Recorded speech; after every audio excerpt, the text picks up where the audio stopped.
Hey, what up everybody? Welcome to this video. I just wanted you to check out this guy. He's like the funniest guy from the CIA ever. So check it out. Check out the clips. Thanks. You know, you can't force hummus up someone's rectum. for example, right? I said, Billy, where you been? And he goes, Been in Afghanistan. What are you doing there? He looks at me and goes, I've been killing people. What do you think I've been doing? we had doctors. There was a doctor who revived Abu Zubaydah when his heart stopped during waterboarding. Revived him. So he could be tortured more. People begin to lose their minds at day 7 with no sleep. Their organs begin to shut down at day 9. But the CIA was authorized to keep people awake for 12 days. We used other techniques that I even believed were worse than waterboarding, called the cold cell. Where we stripped the prisoner naked. The Afghanistan part of that was really funny to me. I mean, all of that was just hilarious, but what do you think I've been doing? I've been killing people. It's so funny. I love the edits on these video clips. Also, I love that I don't have to edit them myself. Somebody else has already done the editing for me. Anyway, here's the next clip. It's super cool. What's the coolest piece of spy tech you ever got to use? You know, there's kind of a dirty little secret about spy tech, and it is that 95% of it Is purchased from Amazon.com. seriously, because it is cheaper and it is quicker just to go online and buy it and then use it operationally than it is to invent it from scratch.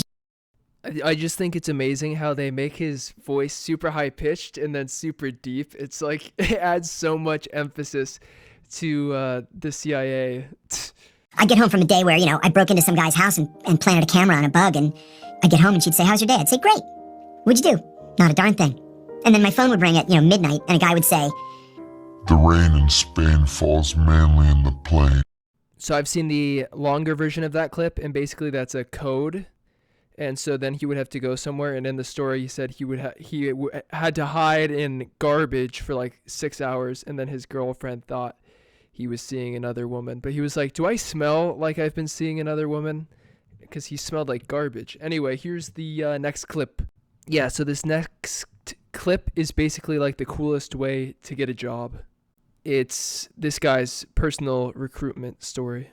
I was recruited by the CIA beginning in the late 1980s, but in a very odd way that is no longer legal. I was in graduate school at George Washington University in Washington, D.C., and I was taking a class called The Psychology of Leadership that was taught by an eminent psychiatrist by the name of Dr. Gerald Post. Dr. Post gave us an assignment one day where we had to shadow our bosses and write a psychological evaluation of our bosses. And I said that he was a sociopath with psychopathic and possibly violent tendencies. I gave Dr. Post the paper, and a week later, he gives it back to me, and he gave me an A, and underneath the A, he wrote, please see me after class. So I went to see him, and I said, Dr. Post, you wanted to see me? He said, come to my office. So we went downstairs in the building into his little academic's office. He closed the door, and he said, look, I'm not really a professor here. I'm a CIA officer undercover as a professor here. And I'm looking for people who would fit into the CIA's culture. I think you would fit in. Do you want to be a CIA officer? And I said, yes.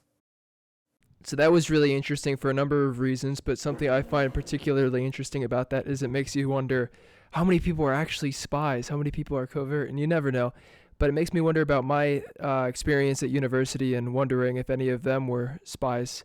But anyway, this next clip is of a different guy who's also online a lot. Who's the easiest race to trick? If you're talking about ethnic race, Yeah. ethnic race it's really difficult because it's based on education. But when it comes to race as a sub-context of nationalistic pride, it's Americans. We're the easiest ones to trick? We're the most ignorant culture in the world. That's fire. Number one. We're always number one. Nobody can top us. And that's a big part of the reason. We're the best. We're the best. As usual, Andrew Schultz is kind of annoying in that clip, but I'm not like a huge Andrew Schultz hater. I do like his performance in the Netflix show with Shane Gillis called Tires. But it is interesting that Americans are the easiest to trick. I think it's because Americans are so prideful and Americans are so kind of isolated in American culture, unlike Europe where everybody is immersed, and South America where I think people are probably more immersed. the easiest race to... There were 2 active assassination attempts against me. In one, I just got lucky, and unfortunately, my next door neighbor Was killed instead. think about it every single day. In another, an enemy country sent one of its officers into I think it's funny watching this video with the reaction guy on top, because I just know that the comments are like, oh, I want the clip without the guy. But you know, the guy adds an interesting layer to the video, and also he is pushing his own brand value, which is kind of like what I'm doing, so I understand it and I know what it's like. But I would not insert myself into a video clip like that making reactions in the middle of it, because I think people just don't like it. I don't think it adds to the video. But I don't know, maybe some people need to see how somebody reacts so that they feel like they know how to react themselves. And that's some legit psychology shit. double agent to kill me, but we had advance warning that it was going to happen, and we were able to, well... We were able to neutralize the threat. Bro, this is not a real person. There were 2... We're going to close off this video with this clip of him talking about sleeper agents. It's really interesting. Anyway, I hope you've liked the video. Make sure to like and subscribe. Thank you. What is a sleeper agent? A sleeper agent is someone who is taken virtually from birth and trained to be of another nationality. The Russians are very good with sleeper agents. No other country that we know of uses sleeper agents. Let's say you're born in Russia. From the age of 2, they take you from your family with your family's acquiescence, and they take you to an American-style town that they've built out in the hinterland in Russia. They teach you to speak English with an American accent. You watch American TV shows, you watch American movies, you eat American food, you get an American-style education. So I have no idea that you're not American.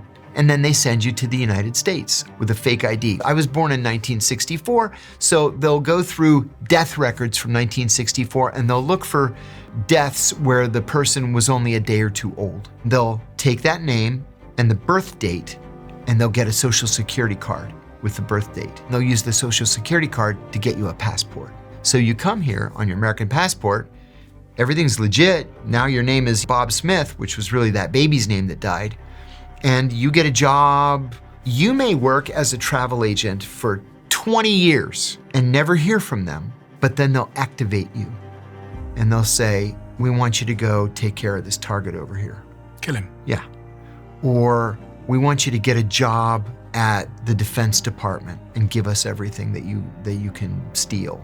I interviewed a former sleeper from the East German Intelligence Service, raised as an American, sent to New York. He got a job, he got married, and he had a daughter. And he told me, as soon as I looked at her face the day she was born, I realized this life wasn't for me anymore. So they send him an activation. What they do is they'll send you a radio message, a voice just saying 6, 5, 8, 12. That's called a reading from a one-time pad, a message from the KGB to a sleeper. But those numbers don't mean anything unless you have the decryption pad.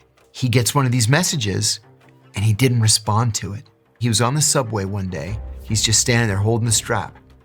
And this guy came up to him, and the guy grabs the strap next to him and whispers in his ear, if you don't report back, I have to kill you.